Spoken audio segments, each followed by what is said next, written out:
столицы Республики Саха-Якутия, города Якутска, с днем рождения нашего любимого города.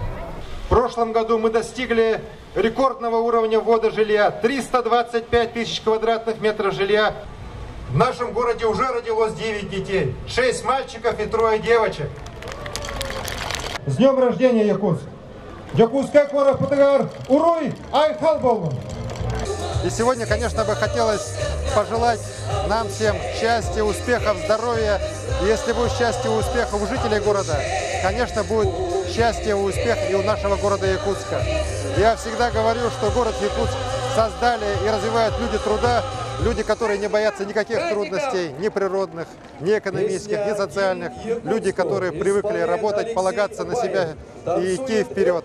И хотелось бы, чтобы эти черты, присущие жителям нашего города, присущие нашему городу, всегда оставались вместе с нами. У нас 9 детей родилось на 9 часов, а на 12 часов уже родилось 14 детей. 8 мальчиков, 6 девочек. Уверен, что их будет еще больше. Мы всегда традиционно делаем свои подарки именно тем, кто родился в день города, в день выписки маме новорожденных из родильного дома. И в этот раз все будет у нас по традиции. Ура! Ура! Ура! Раз, два, три! Пошла! Сегодня 70-летие, юбилей 70-летия учреждения праздника Дня танкиста. И мы хотим, чтобы по всей России возродить этот достойный праздник. Забытый, незаслуженно забытый праздник, хотим снова возродить. И начать с маленького северного города Якутска, и чтобы дошло до Москвы.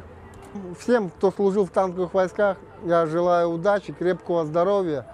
И хотелось бы, чтобы во всех городах тоже отмечали этот замечательный праздник. И он стал не только Днем танкиста, но и народным праздником. Ведь это в честь освобождения и заслуги танковых войск в годы Великой Отечественной войны.